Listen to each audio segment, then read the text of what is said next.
Aduh, tolongin saya. Anak saya mau lari.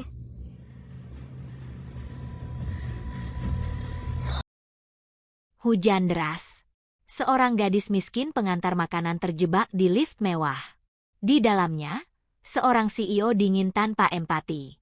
Tiba-tiba, kontraksi datang. Ia melahirkan di ruang sempit itu. Tak ada dokter. Tak ada siapa-siapa. Kecuali pria paling berkuasa di kota. Lift terbuka. Bayi lahir. Dan hidup mereka tak pernah sama lagi. Halo semuanya. Sebelum ceritanya dimulai, pastikan satu hal dulu. Klik tombol subscribe sekarang. Like videonya. Karena ceritanya pasti seru. Tonton sampai habis. Dan jangan lupa tulis pendapatmu di kolom komentar. Serta, kalian semua berasal dari daerah mana saja. Terima kasih. Selamat menikmati. Hujan turun tanpa belas kasihan sejak sore. Seperti langit yang sengaja menumpahkan seluruh kesedihannya ke kota ini. Jalanan berkilau oleh genangan air, lampu-lampu kendaraan memantul kacau, dan angin dingin menembus jaket tipis yang sudah lama tak lagi mampu melindungi tubuh. Liu Ying mengeratkan jaket itu ke dadanya. Tangannya gemetar, bukan hanya karena dingin, tetapi karena kelelahan yang telah menumpuk selama berhari-hari. Sejak pagi, ia sudah mengantar lebih dari belasan pesanan. Tangga sempit. Lift rusak. Apartemen kumuh. Gedung-gedung tinggi yang membuatnya merasa semakin kecil setiap kali berdiri di bawahnya. Perutnya terasa berat. Bukan hanya lapar. Ada rasa nyeri samar yang datang dan pergi sejak siang. Liu Ying sempat berhenti beberapa kali, menempelkan telapak tangan ke perutnya yang membesar, menarik napas dalam-dalam, lalu melanjutkan langkah. Ia tidak boleh berhenti. Berhenti berarti tidak dibayar. Tidak dibayar berarti tidak makan. Tidak makan berarti, ia tidak berani melanjutkan pikiran itu. Telepon genggam murah di saku jaketnya bergetar. Pesanan baru masuk. Yang terakhir malam ini, pikirnya. Ia membuka aplikasi dengan jari yang kaku. Lokasi pengantaran, Menara Shujie Group. Gedung tertinggi di pusat kota. Restoran mahal. Tip besar, jika beruntung. Liu Ying menelan ludah. Gedung itu terkenal. Bukan hanya karena tingginya, tetapi karena pemiliknya. Liu Shujie. CEO dingin yang namanya sering muncul di berita ekonomi. Pria yang konon bisa memecat 100 orang hanya dengan satu kalimat singkat tanpa perubahan ekspresi. Biasanya, Liu Ying menghindari pesanan seperti ini.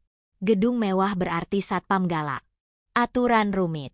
Tatapan merendahkan. Namun malam ini, saldo dompet digitalnya terlalu tipis untuk memilih. Ia menekan tombol terima. Hujan semakin deras.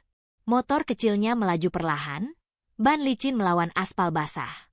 Setiap lampu merah terasa seperti ujian kesabaran. Di balik helm, wajah Liu Ying pucat. Napasnya sedikit terengah. Rasa nyeri di perutnya datang lagi. Kali ini lebih kuat. Ia meringis, menepikan motor sebentar di bawah atap toko yang sudah tutup. Tenang, sebentar saja, gumamnya lirih sambil mengusap perut. Sedikit lagi selesai. Ia tidak tahu kepada siapa kata-kata itu ditujukan. Kepada dirinya. Atau kepada kehidupan kecil di dalam tubuhnya. Setelah rasa nyeri mereda, ia kembali melaju. Menara Shujie Group menjulang seperti raksasa dari baja dan kaca. Lampu-lampu putihnya menembus hujan, menciptakan aura dingin yang membuat Liu Ying tanpa sadar memperlambat langkah. Satpam berdiri tegak di pintu masuk, seragam rapi, tatapan tajam. Pengantar makanan, kata Liu Ying cepat, menunjukkan aplikasi di ponselnya. Satpam menatapnya dari ujung kepala hingga kaki. Jaket basah. Sepatu murah. Celana kerja yang warnanya sudah memudar. Perut besar yang jelas terlihat meski tertutup jaket. Alis satpam itu terangkat sedikit. Lalu ia membuka jalan tanpa kata. Lobi gedung itu luas, berkilau, dan hangat. Kontras yang menyakitkan. Karpet tebal meredam langkah Liu Ying yang ragu. Bau wangi mahal memenuhi udara. Ia merasa seperti noda kotor yang tersesat ke tempat yang terlalu bersih. Lift berada di tengah lobi. Pintu logamnya mengilap. Liu Ying menekan tombol lantai tujuan. Angka di layar menyala. Saat itulah rasa nyeri datang kembali. Bukan seperti sebelumnya. Lebih dalam. Lebih tajam. Membuat napasnya tersendat.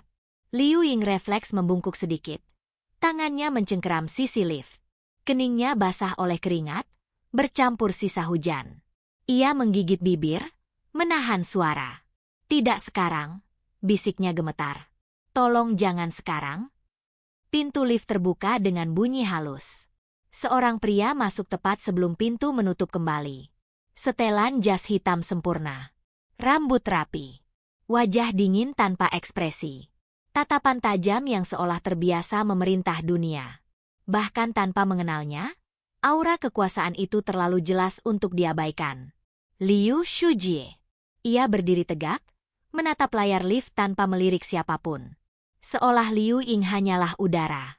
Lift bergerak naik perlahan. Keheningan terasa menekan. Detik demi detik berlalu. Hanya suara mesin lift dan hujan yang memukul kaca gedung. Liu Ying mencoba mengatur napas. Satu tarikan. Satu hembusan. Namun rasa sakit itu kembali, lebih kuat dari sebelumnya. Ia terhuyung.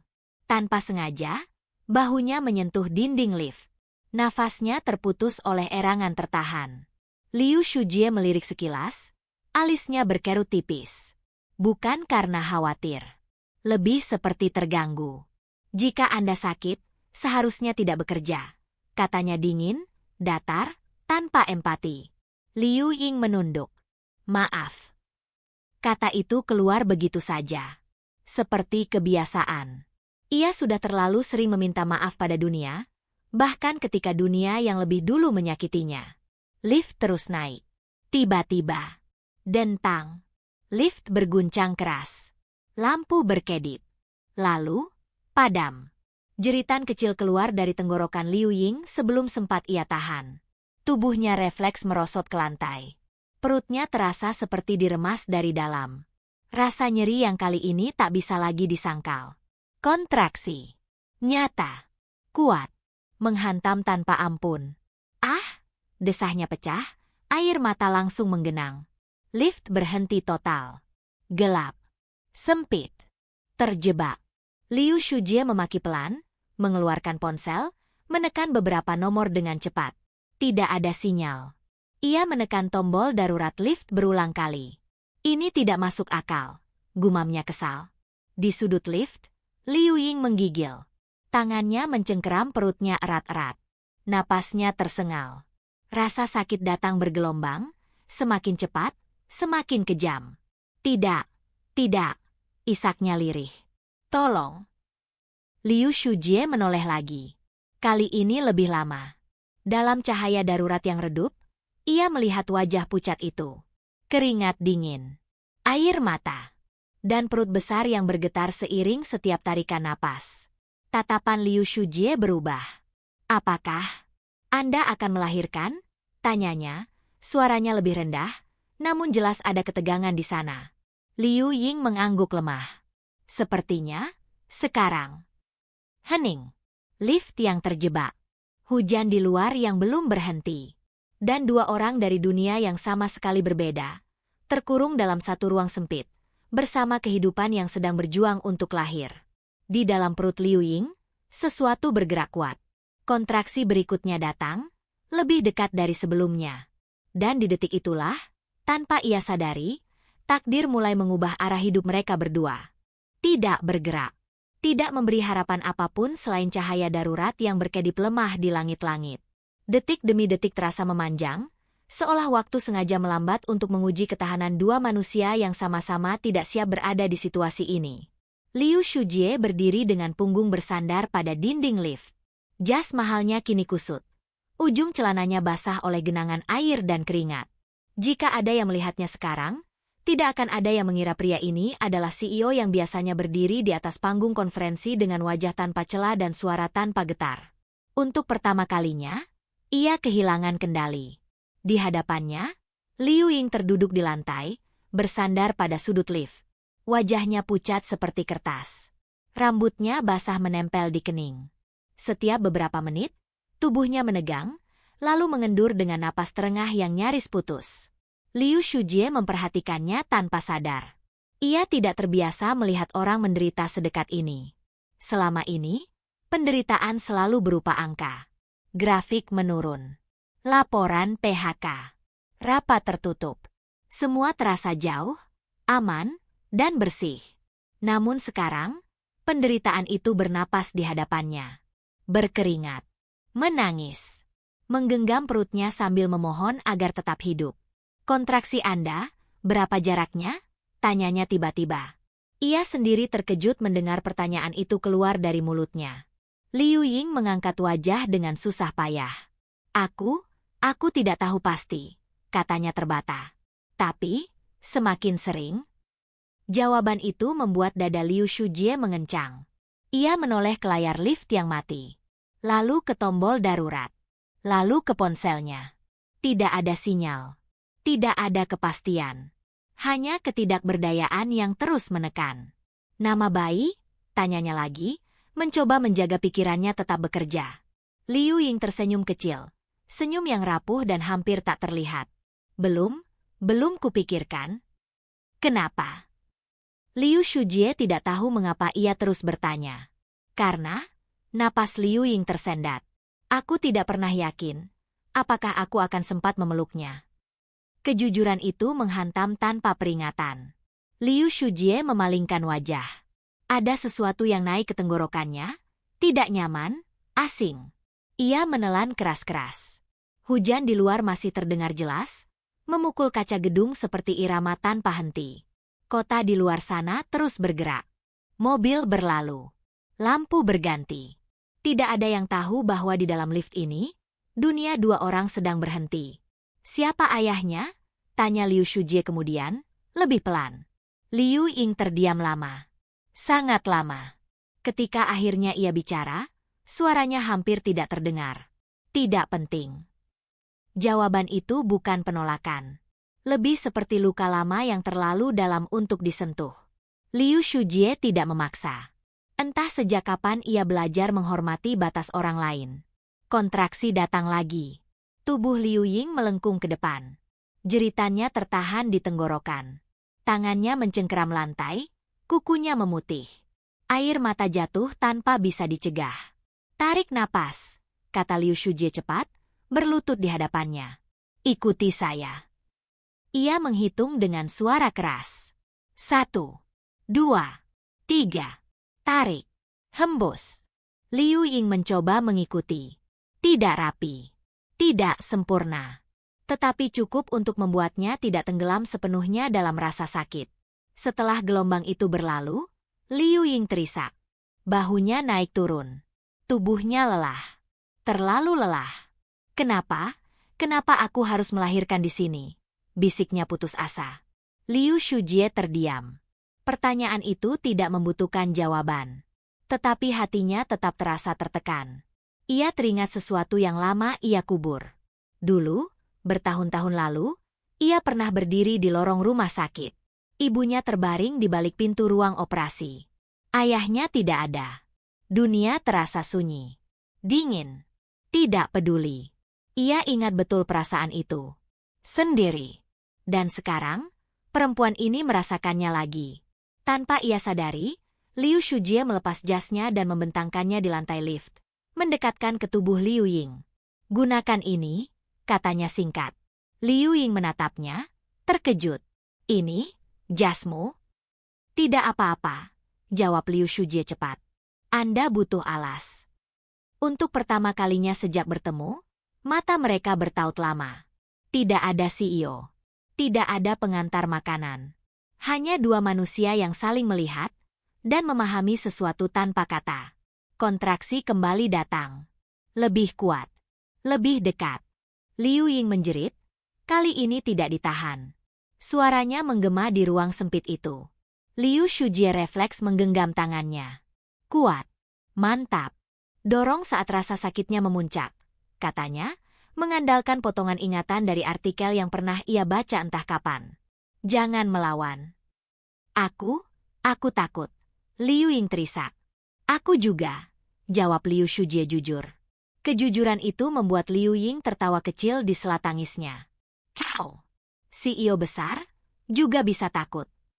Ini bukan rapat direksi, katanya pelan. Aku tidak tahu apa yang kulakukan. Kontraksi berikutnya datang seperti badai. Liu Ying berteriak. Tubuhnya menegang sepenuhnya. Liu Shujie merasakan genggaman tangannya semakin kuat. Ia tidak melepaskan. Tidak mundur. Di detik itu, sesuatu yang lama membeku di dalam dirinya mulai mencair. Ia tidak lagi melihat Liu Ying sebagai masalah. Bukan sebagai gangguan. Bukan sebagai bagian kecil dari sistem yang tidak penting. Ia melihatnya sebagai perempuan yang bertahan. Ibu yang berjuang. Manusia yang sedang melawan batas hidupnya. Dan itu mengubah cara Liu Shujie memandang dunia.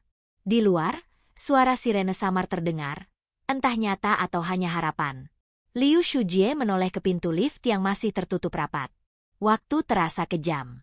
Tidak ada jaminan. Namun satu hal ia tahu pasti.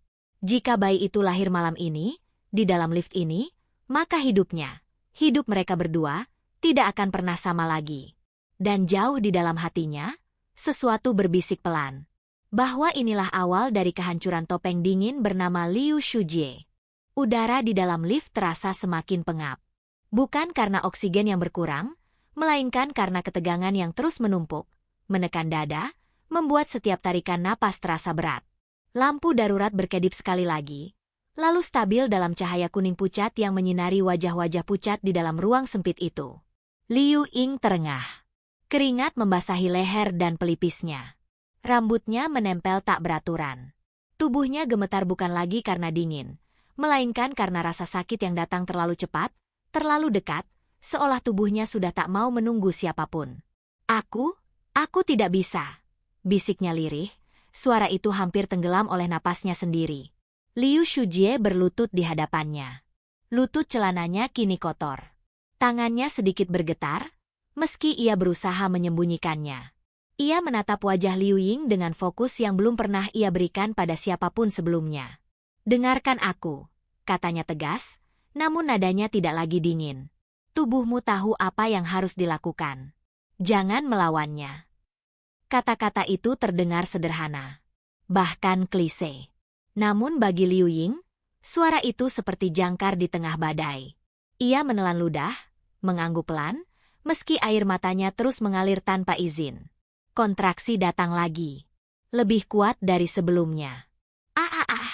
Jerit Liu Ying pecah, suaranya bergetar dan penuh rasa takut. Punggungnya melengkung, perutnya mengeras. Ia mencengkeram tangan Liu Shujie dengan kekuatan yang tak ia sadari masih ia miliki. Rasa sakit itu seperti api yang menjalar dari dalam, membakar, memaksa, tidak memberi pilihan selain bertahan atau hancur. Sekarang, kata Liu Shujie cepat. Dorong, perlahan, ikut napasku. Ia menghitung. Bukan dengan angka di kepalanya, melainkan dengan irama napasnya sendiri. Tarik, tahan, dorong. Hembus. Liu Ying mengikuti. Tidak sempurna. Tidak teratur. Namun ia mencoba. Demi kehidupan kecil yang sedang berjuang keluar dari tubuhnya. Setelah gelombang itu berlalu, Liu Ying terkulai lemah. Kepalanya bersandar ke dinding lift. Matanya terpejam. Bibirnya gemetar. Aku capek. Bisiknya, nyaris menyerah. Aku tidak kuat lagi. Kalimat itu membuat Liu Shujie terdiam. Ia pernah mendengar kata-kata serupa sebelumnya. Dari karyawan yang bangkrut oleh target. Dari rekan bisnis yang gagal.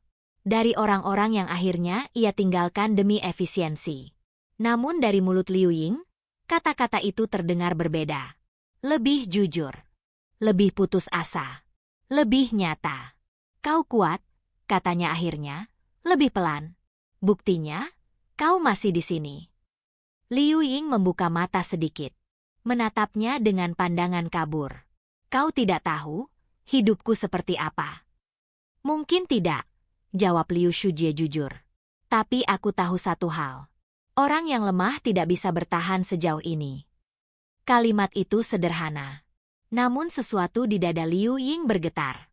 Ia mengisak pelan, bukan karena sakit, tetapi karena untuk pertama kalinya, ada seseorang yang tidak memandangnya sebagai beban. Kontraksi berikutnya datang lebih cepat. Liu Ying menjerit lagi. Kali ini lebih keras. Tubuhnya menegang, kakinya refleks bergerak. Liu Shujie cepat-cepat menahan, canggung namun tegas, takut ia akan melukai dirinya sendiri.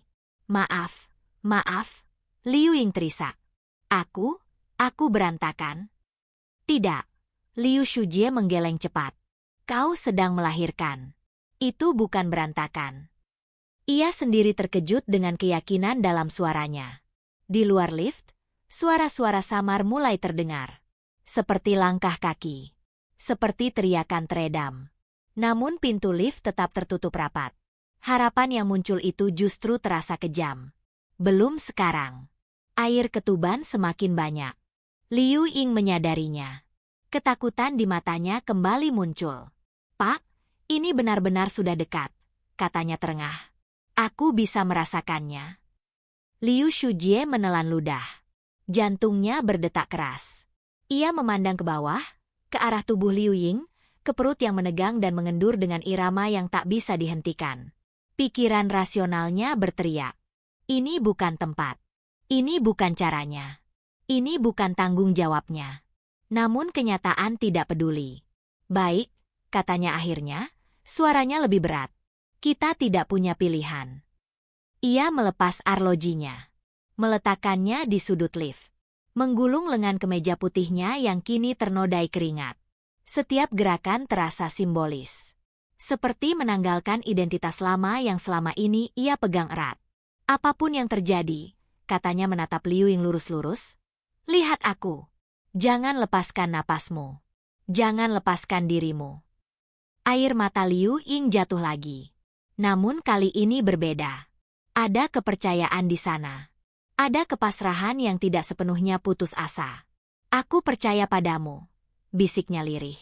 Kalimat itu membuat dada Liu Shujie terasa sesak.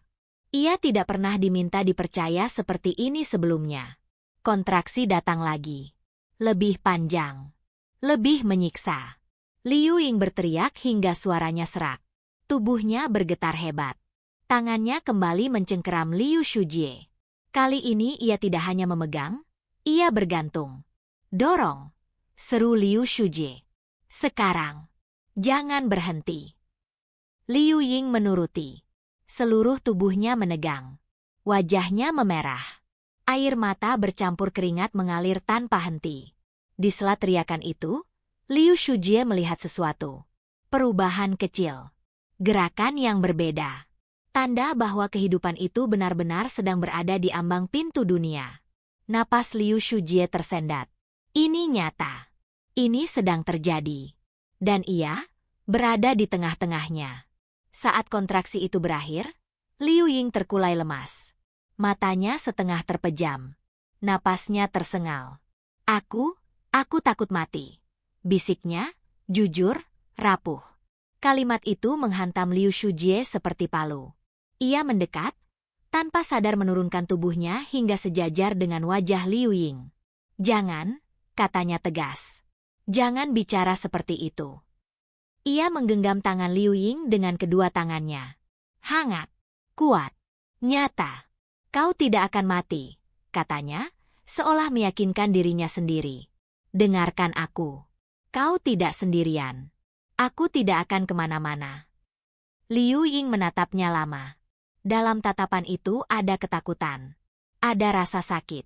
Ada kelelahan. Namun juga, ada harapan kecil yang berusaha bertahan. Di luar lift, hujan masih turun tanpa henti. Di dalam lift, dua kehidupan sedang bertarung. Satu untuk keluar ke dunia. Satu lagi, untuk tetap bertahan. Dan tanpa mereka sadari, takdir telah mengikat mereka erat, jauh sebelum bayi itu sempat menarik napas pertamanya. Waktu kehilangan maknanya di dalam lift itu. Tidak ada jam yang berdetak. Tidak ada matahari atau malam yang bisa dijadikan penanda. Yang ada hanyalah jarak antar rasa sakit. Detik yang memanjang di antara teriakan. Dan napas yang semakin berat, semakin pendek, semakin rapuh. Liu Ying menggigil hebat. Tubuhnya basah oleh keringat. Setiap helaian rambut menempel di kulitnya yang pucat. Matanya setengah terbuka. Seolah dunia di sekelilingnya mulai menjauh, Perlahan, berbahaya. Jangan tidur, kata Liu Shujie cepat saat melihat kelopak mata itu turun. Nadanya meninggi tanpa ia sadari. Liu Ying, dengarkan aku. Ia menyebut nama itu lagi. Lebih keras. Lebih tegas. Liu Ying mengerang pelan. Kepalanya bergerak sedikit. Aku hanya ingin berhenti sebentar. Kalimat itu membuat dada Liu Shujie terasa seperti diremas. Tidak bisa, katanya cepat. Belum sekarang. Ia menepuk-nepuk pipi Liu Ying dengan lembut, canggung, takut terlalu keras. Tangannya gemetar. Ia tidak terbiasa menyentuh orang dengan tujuan selain formalitas. Namun kini, sentuhan itu terasa seperti satu-satunya jembatan agar Liu Ying tetap berada di dunia ini. Kontraksi datang lagi. Lebih ganas. Lebih memaksa. Jerit Liu Ying pecah, kali ini nyaris seperti raungan. Tubuhnya menegang sepenuhnya. Perutnya keras seperti batu. Urat di lehernya menonjol. Tangannya mencengkeram jas Liu Shujie yang menjadi alas, lalu beralih mencengkeram lengannya. Aku tidak bisa, isaknya terputus-putus.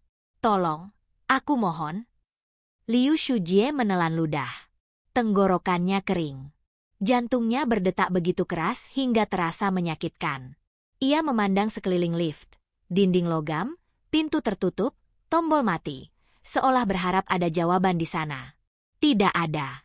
Hanya dia. Hanya mereka. Dengar, katanya, berusaha mengendalikan suaranya meski tangannya bergetar. Aku di sini. Lihat aku. Liu Ying membuka mata. Pandangannya kosong sesaat, lalu perlahan fokus pada wajah di depannya. Aku tidak akan membiarkanmu sendirian. Lanjut Liu Shujie, kata-katanya keluar lebih pelan, lebih dalam. Apapun yang terjadi, kita hadapi bersama. Kata kita terdengar asing di telinganya sendiri. Namun begitu kata itu terucap, ia tahu, ia tidak menariknya kembali. Kontraksi itu akhirnya berlalu, meninggalkan tubuh Liu Ying gemetar dan kelelahan. Napasnya tersengal. Dadanya naik turun cepat. Aku dingin, bisiknya. Tanpa berpikir panjang, Liu Shujie membuka kemejanya sedikit, melepaskan mantel jas yang tersisa, lalu menyelimutkannya ke bahu Liu Ying. Gerakannya kikuk, tidak rapi, tetapi penuh niat. Sebentar, katanya. Tahan sebentar. Liu Ying menatapnya dengan mata basah. Kenapa? Kenapa kau melakukan ini? Suaranya lemah. Aku bukan siapa-siapa. Kalimat itu menusuk lebih dalam dari yang ia sadari. Liu Shujie terdiam lama. Ia mencari jawaban yang jujur. Bukan jawaban sopan. Bukan jawaban CEO. Karena kalau aku pergi sekarang, katanya akhirnya, aku tidak akan bisa lagi melihat diriku sendiri dengan cara yang sama. Liu Ying terisak pelan. Air matanya jatuh tanpa suara. Di dalam lift, udara terasa semakin panas. Keringat bercampur dengan bau logam dan kain basah. Namun di tengah ketidaknyamanan itu, ada keheningan aneh yang tumbuh. Hening yang lahir dari kepasrahan. Lalu, kontraksi berikutnya datang. Lebih cepat. Lebih dekat. Liu Ying berteriak lagi. Tubuhnya refleks mendorong ke depan. Sesuatu di dalam dirinya benar-benar bergerak turun. Ia bisa merasakannya. Sensasi yang menakutkan dan tidak bisa dihentikan. Pak, jeritnya panik. Aku merasakan sesuatu. Liu Shujie mendekat. Jantungnya hampir meloncat keluar dari dadanya. Ia memandang ke arah tubuh Liu Ying, lalu segera memalingkan wajah sejenak. Bukan karena jijik, tetapi karena ketakutan yang murni. Ini nyata. Ini sekarang. Ia menarik napas dalam-dalam. Memaksa dirinya tetap di tempat. Tetap sadar. Baik, katanya akhirnya, suaranya serak. Itu berarti sudah dekat. Dengarkan aku. Ia berlutut lebih rendah, sejajar dengan perut Liu Ying. Tangannya gemetar hebat. Ia mengepalkannya sebentar, lalu membuka kembali, memaksa diri untuk tenang. Aku akan bilang kapan harus mendorong. Lanjutnya. Ikuti aku. Jangan lebih cepat. Jangan lebih lambat. Liu Ying mengangguk lemah. Air mata terus mengalir di pipinya. Kontraksi datang seperti badai yang menghantam tanpa ampun. Sekarang, seru Liu Shujie. Liu Ying mendorong. Seluruh tubuhnya menegang. Suaranya pecah menjadi jeritan panjang yang menggema di lift. Napasnya tertahan. Wajahnya memerah. Liu Shujie melihat sesuatu yang membuat napasnya berhenti sesaat. Perubahan kecil. Tanda kehidupan yang semakin dekat pada dunia. Tangannya gemetar lebih hebat. Bukan karena jijik. Bukan karena takut darah. Tetapi karena kesadaran bahwa ia sedang berada di titik paling rapuh dalam hidup orang lain. Bagus, bagus, katanya cepat. Suaranya bergetar namun penuh dorongan. Teruskan. Jangan berhenti. Liu Ying mendorong lagi. Tubuhnya gemetar hebat. Matanya terpejam rapat. Air mata mengalir tanpa henti. Aku sakit. Aku sangat sakit. Isaknya. Aku tahu, jawab Liu Shujie cepat. Aku tahu, tapi kau melakukannya. Kau luar biasa. Kalimat itu keluar begitu saja. Namun begitu terucap, ia tahu itu benar. Kontraksi itu akhirnya berakhir. Liu Ying terkulai lemah, nyaris pingsan. Napasnya pendek-pendek. Dadanya bergetar. Liu Shujie menatapnya panik. Liu Ying? Jangan tutup matamu. Dengarkan aku. Ia menggenggam wajah Liu Ying dengan kedua tangannya, memaksa matanya tetap terbuka. Aku di sini, katanya cepat. Lihat aku. Kau tidak boleh pergi sekarang. Perlahan, sangat perlahan. Liu Ying membuka mata lagi. Aku masih di sini, bisiknya. Liu Shujie menghembuskan napas panjang yang baru ia sadari ia tahan sejak tadi. Namun sebelum ia sempat berkata apapun lagi, rasa sakit itu kembali datang. Lebih cepat, lebih dekat, lebih tak terelakkan. Dan di dalam lift yang terjebak, dengan tangan yang gemetar dan jantung yang nyaris runtuh, Liu Shujie akhirnya menyadari satu kebenaran yang tak bisa ia hindari lagi. Bayi itu akan lahir di sini. Sekarang. Detik itu datang tanpa aba-aba, tanpa kompromi. Seolah tubuh Liu Ying telah mengambil alih kendali sepenuhnya, menyingkirkan rasa takut, menyingkirkan keraguan, dan hanya menyisakan satu tujuan, bertahan. Melahirkan. Mengakhiri penderitaan yang terasa tak berujung. Sekarang, bisik Liu Ying dengan suara serak. Sekarang benar-benar datang. Nada suaranya berbeda. Bukan lagi panik. Bukan lagi ragu. Ada kepastian di sana. Kepastian yang lahir dari rasa sakit yang telah melampaui ambang manusia. Liu Shujie menelan ludah. Tenggorokannya kering. Tangannya dingin, meski keringat mengalir deras di punggungnya. Ia berlutut lebih dekat, menyingkirkan sisa jas yang menghalangi, memastikan Liu Ying setengah bersandar dengan posisi yang ia ingat dari potongan informasi yang tercecer di kepalanya. Baik, katanya pelan namun tegas. Dengarkan aku. Saat rasa sakitnya memuncak, dorong. Aku di sini. Lampu darurat berkedip sekali lagi. Seolah ikut menahan napas. Kontraksi datang. Bukan seperti sebelumnya. Ini lebih dalam. Lebih panjang. Lebih memaksa. Ah! Teriakan Liu Ying menggema, mentah, tak tertahan. Tubuhnya menegang sepenuhnya. Otot-ototnya bekerja melampaui batas. Keringat mengucur deras. Air mata bercampur dengan rasa sakit yang membuat dunia berputar. Dorong. Seru Liu Shujie. Liu Ying mendorong. Wajahnya memerah. Napasnya tertahan. Tangannya mencengkeram lengan Liu Shujie dengan kekuatan yang menyakitkan. Ia tidak peduli. Ia tidak bisa peduli. Yang ada hanya rasa sakit. Dan harapan tipis bahwa ini akan segera berakhir. Bagus, bagus, teruskan. Suara Liu Shujie bergetar, namun ia tidak berhenti bicara. Ia tahu, jika ia diam, ketakutan akan mengisi ruang itu. Di antara napas dan teriakan, Liu Shujie melihatnya. Sesuatu yang tidak bisa disangkal. Tanda kehidupan itu sudah sangat dekat. Dadanya terasa sesak. Jantungnya berdetak liar.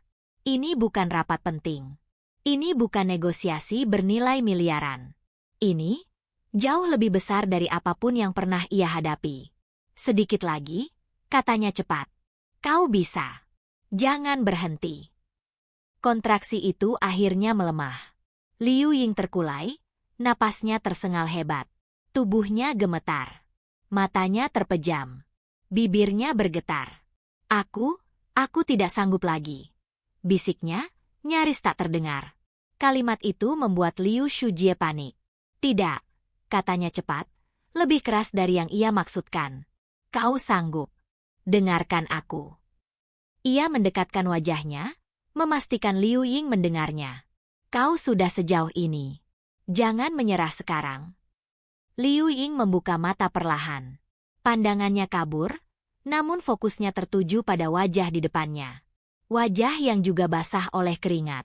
Mata yang tidak lagi dingin. Aku takut, katanya jujur. Kalau aku tidak bangun lagi. Kata-kata itu seperti pisau. Liu Shujie menggeleng keras. Tidak, jangan pikirkan itu. Ia menggenggam tangan Liu Ying lebih erat. Dengarkan aku. Setelah semua ini, kau akan mendengar sesuatu. Apa? Bisik Liu Ying. Tangisan. Jawabnya pelan. Tangisan anakmu. Air mata Liu Ying kembali jatuh. Namun kali ini, di balik rasa sakit, ada sesuatu yang lain. Harapan. Kontraksi berikutnya datang, yang terkuat sejauh ini. Sekarang, teriak Liu Shujie. Liu Ying mendorong dengan seluruh sisa tenaganya. Jeritannya memecah udara. Tubuhnya menegang hingga gemetar hebat. Nafasnya tertahan lama. Waktu seolah berhenti di detik itu. Dan kemudian, sesuatu berubah. Liu Shujie melihat gerakan yang jelas. Merasakan peralihan yang tidak bisa salah. Jantungnya nyaris berhenti berdetak. Teruskan, serunya. Suaranya nyaris pecah. Sedikit lagi. Liu Ying mengerang keras. Air mata mengalir deras. Seluruh tubuhnya berjuang melawan batas terakhirnya. Dengan satu dorongan terakhir yang terasa seperti merobek tubuhnya dari dalam. Semuanya terjadi begitu cepat. Hening. 1 detik. 2 detik. Tidak ada suara. Liu Shujie membeku. Jantungnya berhenti sejenak. Pikirannya kosong. Dunia terasa sunyi, kejam. Liu Ying terisak lemah. Kenapa? Kenapa tidak ada suara?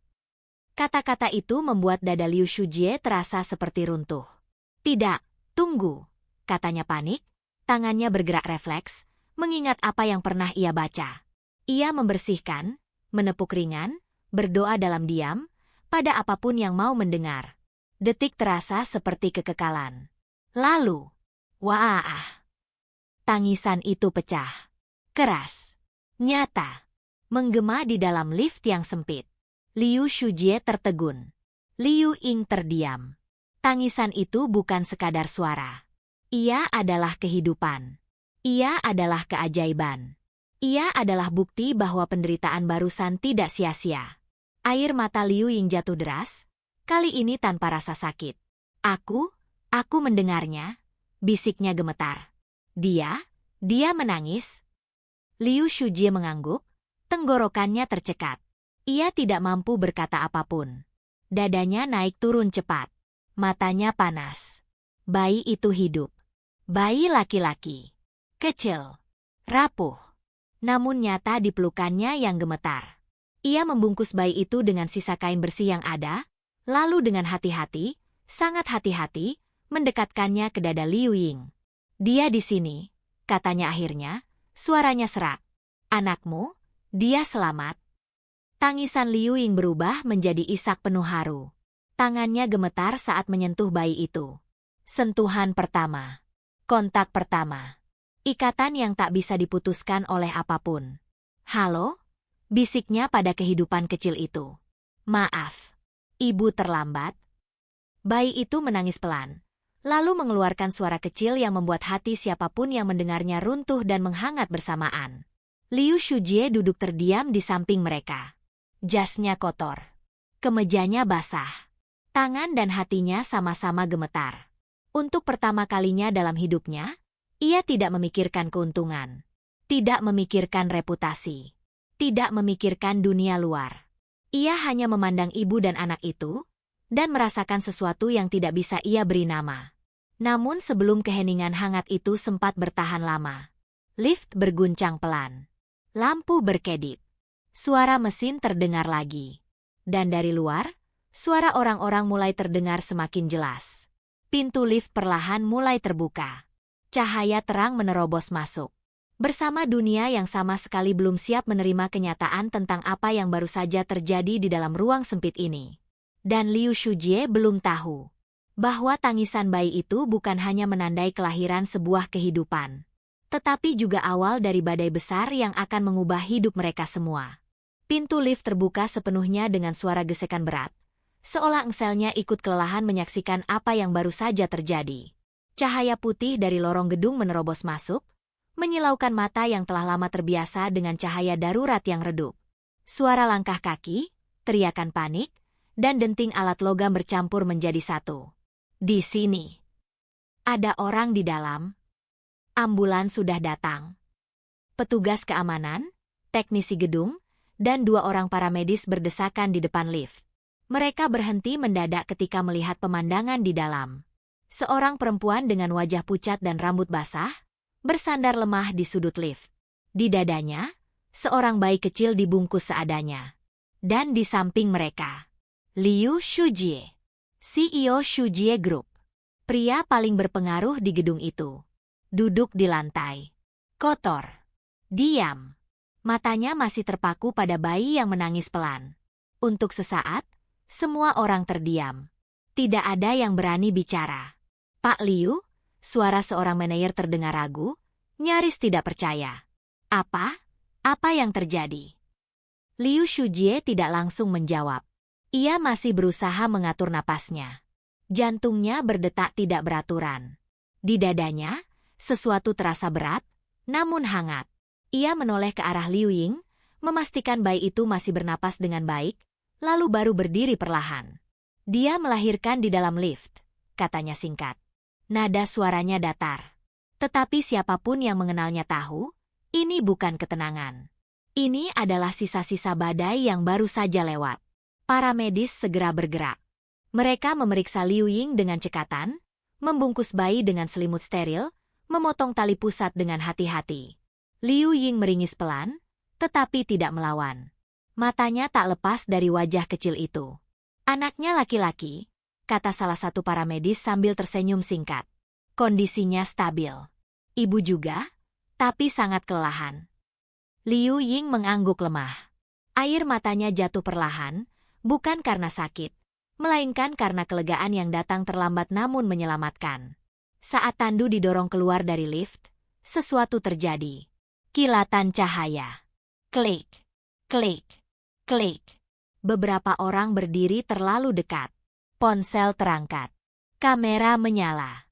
CEO Shujie Group ada di lift. Dia bersama perempuan yang melahirkan.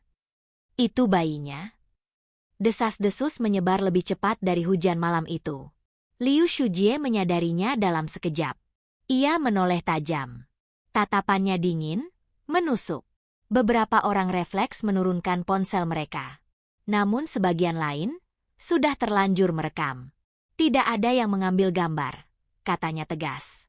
Hapus. Sekarang. Nada itu tidak memberi ruang untuk bantahan.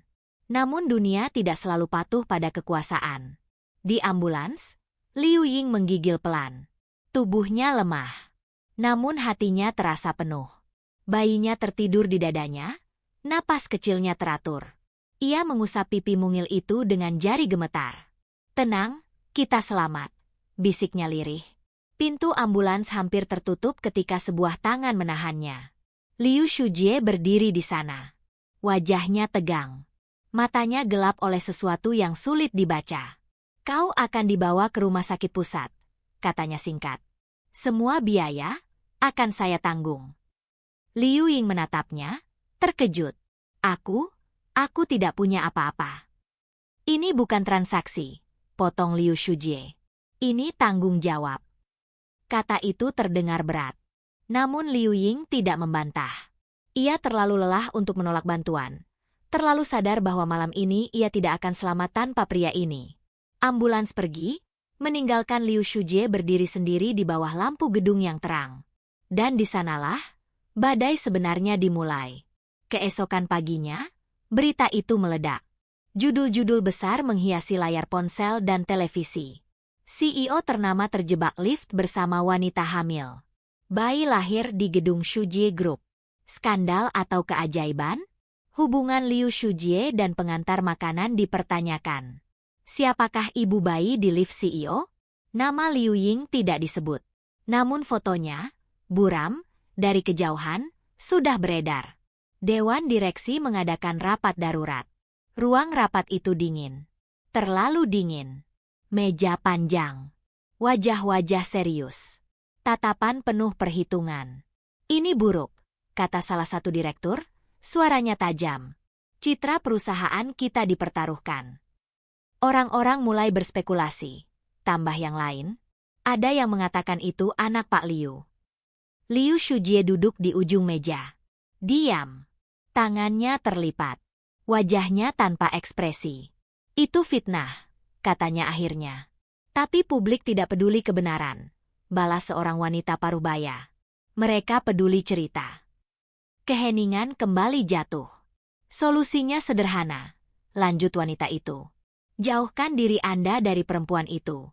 Kita bantu secara finansial, diam-diam. Lalu kita rilis pernyataan resmi. Liu Shujie mengangkat kepala perlahan. Dan jika saya menolak? Tanyanya tenang. Beberapa orang saling berpandangan. Ini bukan soal perasaan, kata direktur lain. Ini soal perusahaan. Kata itu. Perusahaan. Selama ini, kata itu selalu cukup untuk membuat Liu Shujie patuh. Namun kali ini, tidak. Di rumah sakit, Liu Ying terbangun dengan tubuh masih lemah. Bau antiseptik menyengat. Bayinya tertidur di ranjang kecil di sampingnya. Ia tersenyum lemah, lalu terkejut saat melihat layar ponsel pinjaman dari perawat. Berita. Komentar. Cibiran. Perempuan miskin cari perhatian. Pasti ada maksud. CEO bodoh kalau terjebak. Tangannya gemetar. Napasnya tercekat. Dunia yang baru saja memberinya keajaiban, kini kembali menunjukkan wajah aslinya. Kejam, cepat menghakimi. Air matanya jatuh satu persatu. Di saat yang sama, di ruang rapat yang dingin, Liu Shujie berdiri. Aku tidak akan berpura-pura, katanya tegas. Aku tidak akan meninggalkannya seolah dia kesalahan. Apakah kau sadar apa yang kau pertaruhkan? Bentak salah satu direktur. Liu Shujie mengangguk pelan. Ya, jawabnya. Dan aku siap membayar harganya. Kalimat itu menggema di ruang rapat. Di rumah sakit, Liu Ying memeluk bayinya lebih erat, tidak tahu bahwa di luar sana, seorang pria sedang mempertaruhkan seluruh hidupnya, bukan untuk kekuasaan, melainkan untuk satu kehidupan kecil yang lahir di dalam lift, di tengah hujan, dan mengubah segalanya. Dan di titik itulah, konflik sesungguhnya mencapai puncaknya. Pagi itu tidak membawa ketenangan. Di luar jendela ruang perawatan, langit cerah seolah mengejek. Cahaya matahari jatuh lembut ke lantai rumah sakit, bertabrakan dengan kegelisahan yang menggantung di udara. Liu Ying duduk setengah bersandar di ranjang, memeluk bayinya yang masih terlelap. Setiap helaan napas kecil itu terdengar seperti janji, sekaligus ancaman.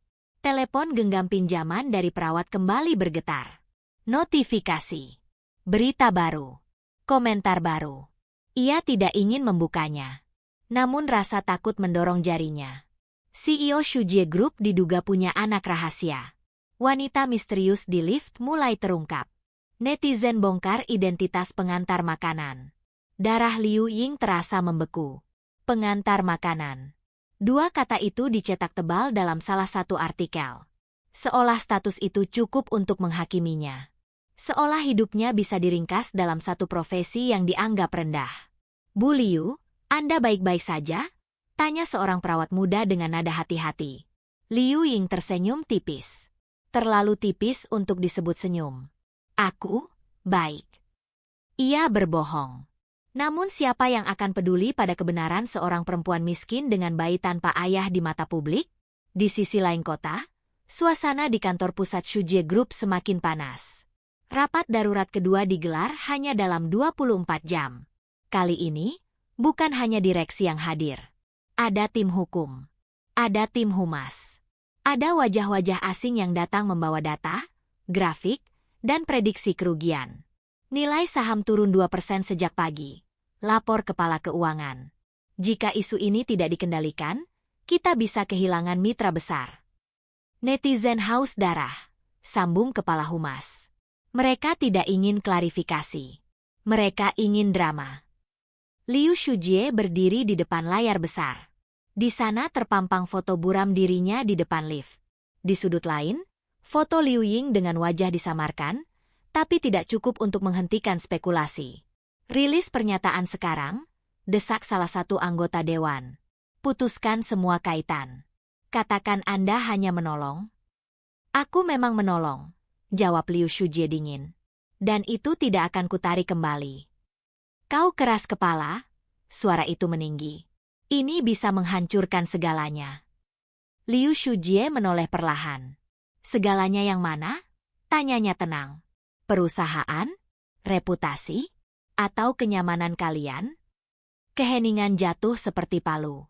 Aku sudah membangun perusahaan ini dari nol. Lanjutnya. Aku tahu persis berapa harga yang harus dibayar untuk setiap keputusan. Dan kali ini, aku tidak akan bersembunyi.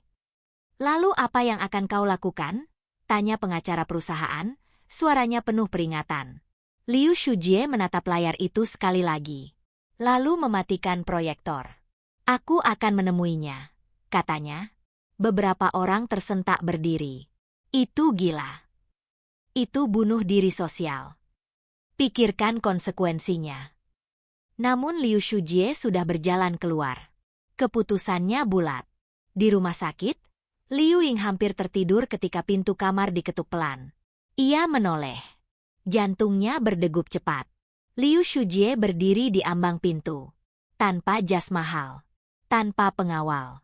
Hanya kemeja sederhana dan wajah yang terlihat lebih lelah dari sebelumnya. Aku boleh masuk? Tanyanya. Liu Ying terdiam sejenak, lalu mengangguk. Pintu tertutup. Dunia seolah menyempit hanya untuk mereka berdua, dan bayi kecil yang menjadi pusat badai. Aku minta maaf, kata Liu Shujie membuka percakapan. Aku tidak menyangka ini akan sejauh ini. Liu Ying menunduk. Aku tahu, ini bukan salahmu. Seharusnya aku tidak ada di lift itu. Jangan katakan itu. Potongnya cepat. Tidak ada seorang pun yang berhak menyalahkanmu karena melahirkan. Kalimat itu sederhana.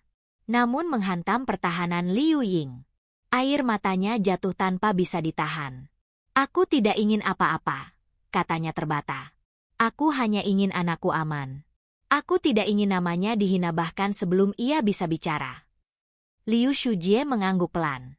Itulah sebabnya aku datang, katanya. Aku tidak akan membiarkan mereka menyeretmu sendirian. Liu Ying mengangkat kepala. Apa maksudmu? Liu Shujie menarik napas dalam-dalam. Aku akan bicara ke publik, katanya. Secara terbuka. Wajah Liu Ying memucat. Tidak, itu terlalu berbahaya untukmu. Mungkin, jawabnya. Tapi ini lebih berbahaya untukmu jika aku diam. Hening. Anak ini. Liu Shujie melirik bayi itu. Ia lahir di dalam lift bersamaku. Dan aku tidak akan berpura-pura itu tidak berarti apa-apa. Liu Ying menggenggam selimut. Dadanya sesak. Aku tidak ingin kau merasa terikat, katanya pelan. Aku tidak ingin kau berkorban karena aku. Liu Shujie tersenyum tipis.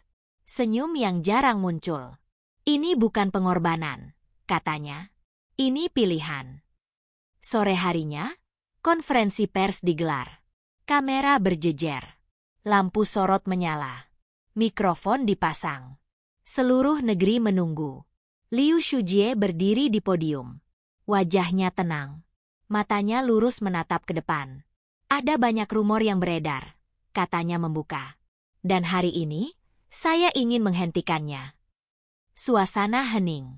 Perempuan yang melahirkan di lift itu adalah korban keadaan. Bukan skandal. Bukan alat sensasi. Klik kamera terdengar semakin cepat. Saya tidak memiliki hubungan tersembunyi dengannya. Lanjutnya.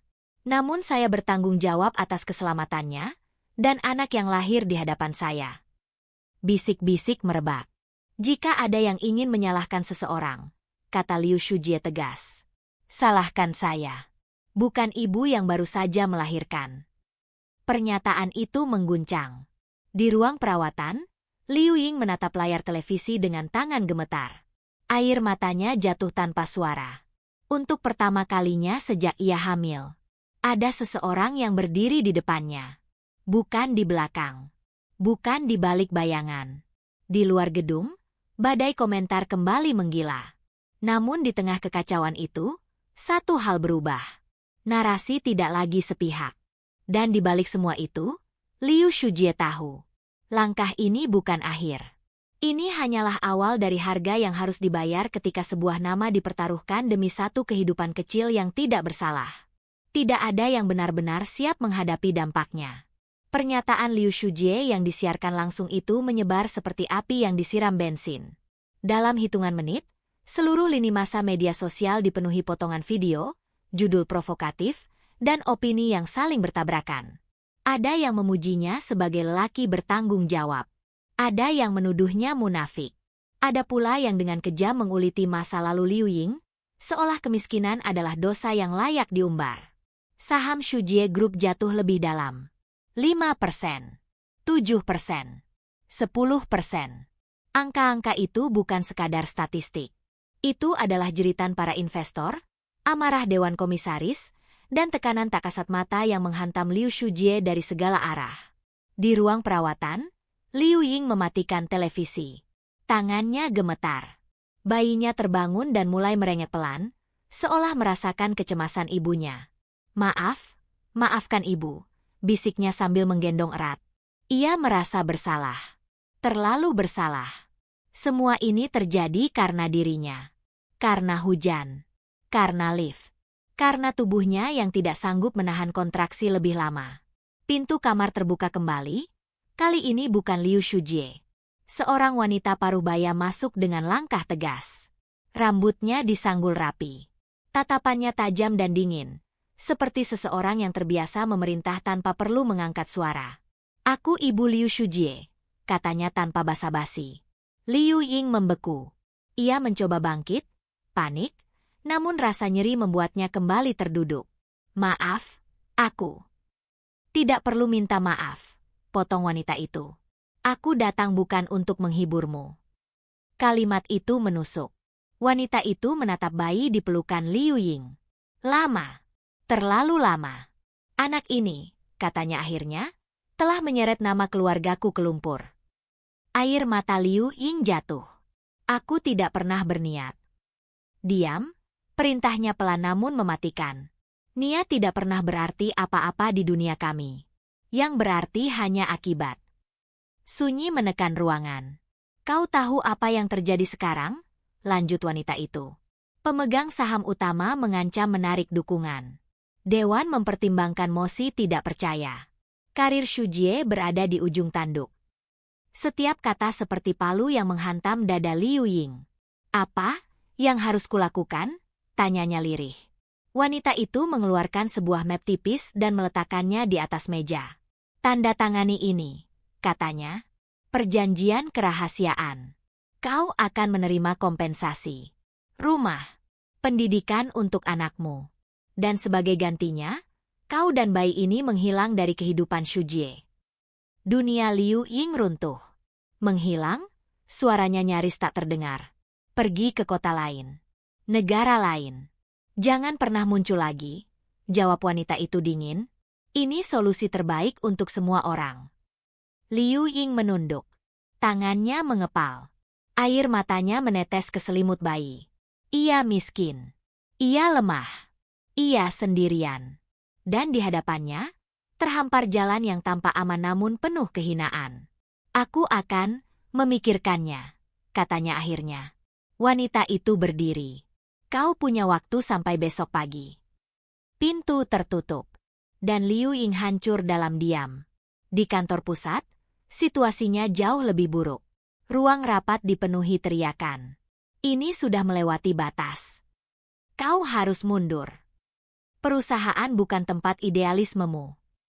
Liu Shujie duduk di ujung meja, menatap layar yang menampilkan grafik kejatuhan saham. Wajahnya pucat, namun matanya tetap tajam. Kalian tahu, katanya pelan, bahwa krisis ini hanya mempercepat apa yang sudah lama busuk. Apa maksudmu? Bentak salah satu komisaris. Perusahaan ini dibangun di atas kerja keras, lanjut Liu Shujie. Bukan citra kosong. Jika tanggung jawab moral saja tidak bisa kita tanggung, maka memang layak runtuh. Tamparan kata-kata itu membuat ruangan senyap. Kami akan mengadakan voting, kata ketua dewan akhirnya. Malam ini. Liu Shujie mengangguk. Lakukan. Ia berdiri dan keluar tanpa menoleh. Untuk pertama kalinya, ia tidak takut kehilangan segalanya. Malam turun perlahan di rumah sakit. Liu Ying duduk sendiri. Map perjanjian itu terbuka di hadapannya. Angka kompensasi tertulis jelas. Terlalu besar untuk seorang pengantar makanan. Terlalu mahal untuk harga sebuah keheningan. Bayinya tertidur. Apa yang harus ibu lakukan? Bisiknya. Pintu diketuk pelan. Liu Shujie masuk. Ia langsung tahu. Tatapannya jatuh pada map itu. Ibuku datang, ya? Tanyanya. Liu Ying mengangguk. Air matanya kembali jatuh. Maaf, kata Liu Shujie pelan. Ia selalu seperti itu. Menganggap segalanya transaksi. Aku mengerti, jawab Liu Ying. Dunia kalian memang berbeda. Ia mendorong map itu ke arah Liu Shujie. Aku akan pergi. Liu Shujie terdiam. Aku tidak ingin menjadi alasan kehancuranmu, lanjut Liu Ying. Aku sudah terbiasa menghilang. Kalimat itu menghantam lebih keras dari teriakan manapun. Liu Shujie menutup map itu perlahan. Lalu mendorongnya kembali. Tidak, katanya tegas.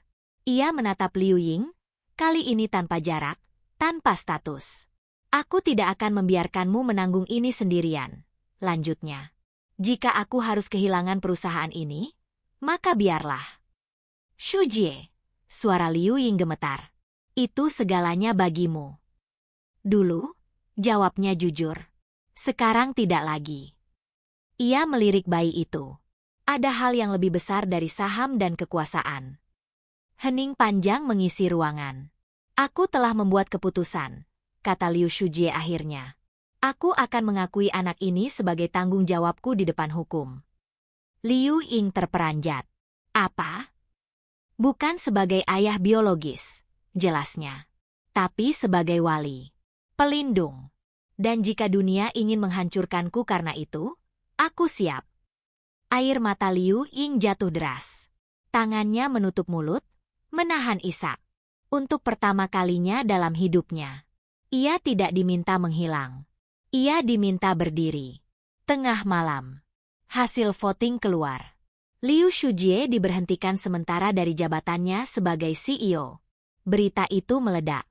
Namun di tengah reruntuhan itu, Liu Shujie berdiri di balkon rumah sakit, menatap lampu kota yang berkelip. Nafasnya berat. Dadanya sesak. Namun hatinya, anehnya tenang. Ia kalah dalam satu dunia. Namun menang dalam dunia lain. Di balik pintu kaca, Liu Ying memeluk bayinya erat. Menatap punggung lelaki itu. Ia tahu. Badai belum usai. Namun kini, mereka tidak lagi berdiri di sisi berlawanan dari badai itu. Dan di titik inilah, cinta dan kehancuran berdiri berdampingan, menunggu siapa yang lebih dulu menyerah. Pagi datang tanpa belas kasihan. Berita pemberhentian sementara Liu Shujie sebagai CEO memenuhi halaman utama media. Tidak ada lagi kata-kata samar. Tidak ada lagi spekulasi setengah hati. Semua kini terang-terangan, tajam, dan kejam. Liu Shujie tersingkir demi wanita misterius dan bayi lift. Dewan menang, CEO tumbang. Cinta atau kebodohan? Judul-judul itu seperti pisau. Di rumah sakit, Liu Ying membaca berita itu dengan tangan gemetar. Setiap kalimat terasa seperti hukuman mati yang ditujukan padanya. Bayinya tertidur di sampingnya. Tak tahu bahwa dunia di luar sana sedang memperdebatkan keberadaannya. Aku menghancurkan hidupnya. Bisik Liu Ying, suaranya pecah. Ia menoleh ke arah kursi kosong di sudut ruangan. Semalam Liu Shujie tidak kembali ke kamar perawatan. Ia hanya meninggalkan pesan singkat. Aku harus menyelesaikan sesuatu. Jangan takut. Namun ketakutan justru tumbuh semakin besar. Liu Ying bangkit perlahan dari ranjang. Tubuhnya masih lemah, namun pikirannya jauh lebih rapuh. Ia memandang bayinya lama, lalu mengusap pipi kecil itu dengan jari gemetar. Jika ibu pergi, kau akan aman, katanya lirih. Jika ibu menghilang, semua ini akan berhenti. Pikiran itu kembali. Lebih kuat dari sebelumnya. Ia mulai mengemasi barang-barang sederhana miliknya. Tidak banyak. Beberapa pakaian. Dokumen lusuh. Dan map perjanjian yang sempat ia tolak, kini terasa seperti satu-satunya pintu keluar. Di gedung Shujie Group, suasana berubah drastis. Nama Liu Shujie dicopot dari pintu ruangannya. Asisten yang dulu selalu sigap kini menghindari tatapan. Lift yang dulu terbuka otomatis kini terasa sempit dan asing. Namun Liu Shujie tidak peduli. Ia duduk di sebuah kafe kecil di seberang gedung, menatap secangkir kopi yang tak disentuh. Di hadapannya, duduk seorang pria tua dengan rambut memutih dan mata tajam penuh pengalaman. Sudah lama, kata pria itu. Ya, jawab Liu Shujie. Terlalu lama. Pria itu adalah pendiri awal Shujie Group. Mentor. Orang yang dulu mengajarkannya bahwa bisnis tanpa hati hanyalah mesin tanpa arah. Kau tahu, kata pria itu pelan, aku selalu bertanya-tanya kapan kau akan berhenti hidup seperti robot. Liu Shujie tersenyum tipis. Dan sekarang aku kalah. Tidak, bantah pria itu. Kau hanya berhenti bersembunyi. Liu Shujie mengangkat wajah. Mereka ingin aku menyerah. Mundur. Menjual sahamku. Dan kau? Tanya pria itu. Aku tidak tahu, jawab Liu Shujie jujur. Aku hanya tahu satu hal. Aku tidak akan meninggalkan mereka. Pria tua itu mengangguk pelan. Kalau begitu, bersiaplah. Karena dunia tidak suka pria yang memilih dengan hati. Di rumah sakit, Liu Ying sudah siap pergi. Ia mengenakan jaket tipis. Bayinya ia gendong erat. Surat kecil ia letakkan di atas ranjang, ditujukan untuk Liu Shujie. Terima kasih karena pernah berdiri di sisiku. Maaf karena aku tidak cukup kuat untuk berdiri bersamamu. Air matanya jatuh saat menulis kalimat terakhir. Ia melangkah keluar kamar dengan hati bergetar. Lorong terasa panjang. Setiap langkah seperti pengkhianatan, namun juga seperti pembebasan. Namun sebelum mencapai pintu keluar, sebuah suara menghentikannya. Liu Ying. Ia berbalik. Liu Shujie berdiri di ujung lorong. Wajahnya lelah. Matanya merah. Namun tatapannya tajam penuh tekad. Apa yang kau lakukan? Tanyanya. Liu Ying menunduk. Aku pergi. Dengan bayi itu, suaranya meninggi. Bukan marah. Takut. Ini satu-satunya cara, jawab Liu Ying. Jika aku tidak ada, mereka akan berhenti menyerangmu. Liu Shujie melangkah mendekat. Setiap langkahnya berat. Jadi kau pikir aku kehilangan segalanya demi apa? Tanyanya lirih. Agar kau kabur sendirian? Aku tidak meminta ini. Liu Ying akhirnya meledak. Air matanya jatuh deras. Aku tidak pernah meminta kau menolongku. Aku tidak pernah meminta kau kehilangan hidupmu. Dan aku tidak pernah meminta kau menanggung semuanya sendiri. Balas Liu Shujie. Lorong itu sunyi. Beberapa perawat berhenti, menahan napas. Liu Shujie menatap bayi itu. Lalu kembali ke mata Liu Ying. Aku kehilangan jabatan, katanya pelan. Bukan diriku. Ia meraih tangan Liu Ying. Hangat. Nyata. Jika kau pergi sekarang, lanjutnya, aku benar-benar kalah. Bukan pada dewan, tapi pada diriku sendiri. Liu Ying terisak. Tubuhnya melemah. Aku takut, bisiknya. Aku selalu sendirian sejak awal. Liu Shujie mendekat, suaranya rendah namun tegas. Kau tidak sendirian lagi. Ia memeluk Liu Ying dan bayi itu sekaligus. Pelukan itu tidak sempurna. Tidak rapi, namun penuh perlindungan. Di momen itu, pertahanan Liu Ying runtuh sepenuhnya. Malam itu, Sebuah langkah berani diambil. Liu Shujie mengunggah pernyataan pribadi. Bukan sebagai CEO. Bukan sebagai figur publik. Tapi sebagai manusia. Ia menulis tentang hujan. Tentang lift. Tentang seorang perempuan yang berjuang melahirkan tanpa siapapun. Tentang bayi yang lahir di ruang sempit dan gelap. Namun membawa cahaya. Ia tidak membela diri. Ia tidak menyerang siapapun. Ia hanya jujur. Responsnya tidak terduga. Di antara hujatan, muncul simpati. Di antara ejekan, muncul dukungan. Di antara kebencian, muncul pertanyaan besar tentang empati. Beberapa investor kecil menyatakan dukungan terbuka. Beberapa karyawan lama berdiri membela.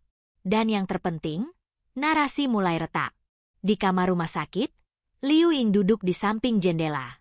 Bayinya tertidur nyenyak. Liu Shujie berdiri di sisinya. Kau tahu, kata Liu Ying pelan, aku tidak tahu apa yang menunggu kita.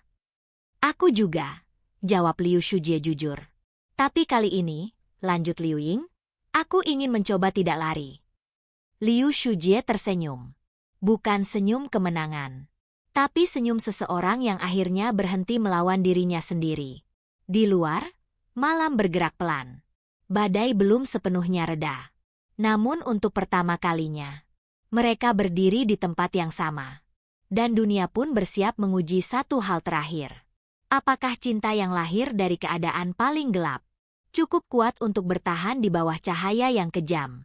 Pagi itu hujan turun pelan. Bukan hujan deras yang memicu kepanikan. Bukan hujan yang menutup pandangan. Hanya rintik lembut yang membersihkan debu kota, seolah dunia sedang belajar memulai ulang. Liu Ying berdiri di dekat jendela apartemen kecil yang kini mereka tempati. Bukan rumah mewah. Bukan simbol kemenangan. Namun cukup hangat untuk berteduh. Bayinya tertidur di pelukannya. Napas kecil itu teratur, tenang, tanpa beban apapun dari masa lalu orang-orang dewasa di sekitarnya. Di belakangnya, Liu Shujie sedang menyeduh air hangat. Gerakannya canggung, tidak sempurna, namun nyata. Tidak ada jas mahal. Tidak ada rapat darurat. Hanya dua manusia yang mencoba hidup dengan jujur. Namanya sudah kau putuskan? Tanya Liu Shujie pelan. Liu Ying mengangguk. Aku ingin menamainya Chen Yu. Artinya, hujan yang membawa kehidupan. Liu Shujie tersenyum kecil. Ia memang datang bersama hujan. Beberapa minggu terakhir tidak mudah. Liu Shujie resmi mundur dari jajaran eksekutif. Ia kehilangan kekuasaan, akses, dan banyak hal yang dulu dianggap tak tergantikan. Namun ia juga menemukan sesuatu yang tidak pernah ia miliki sebelumnya. Rumah. Perusahaan tetap berdiri tanpa dirinya. Dunia terus berputar tanpa meminta izin. Dan itu tidak apa-apa. Telepon Liu Shujie bergetar. Sebuah pesan singkat masuk dari mentor lamanya. Kau kalah sebagai CEO. Tapi kau menang sebagai manusia. Ia menutup layar dan menatap Liu Ying. Menyesal? Tanya Liu Ying ragu. Liu Shujie menggeleng. Tidak. Untuk pertama kalinya, aku tidak hidup untuk citra. Hening sejenak.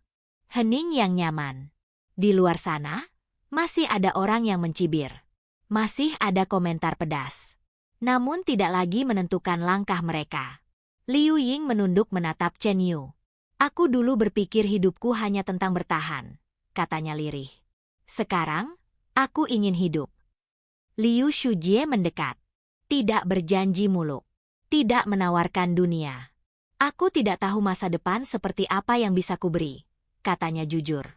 Tapi aku tahu satu hal. Aku akan ada. Itu cukup. Tidak ada ciuman dramatis. Tidak ada janji sehidup semati yang berlebihan. Hanya dua tangan yang saling menggenggam, dan satu kehidupan kecil yang menjadi alasan mereka bangun setiap pagi. Lift yang dulu menjadi saksi kepanikan kini tinggal kenangan.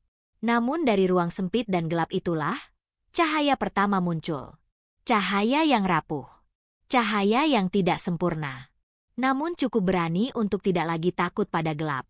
Dan bagi Liu Ying, Liu Shujie, serta Chen Yu, itulah awal yang sesungguhnya.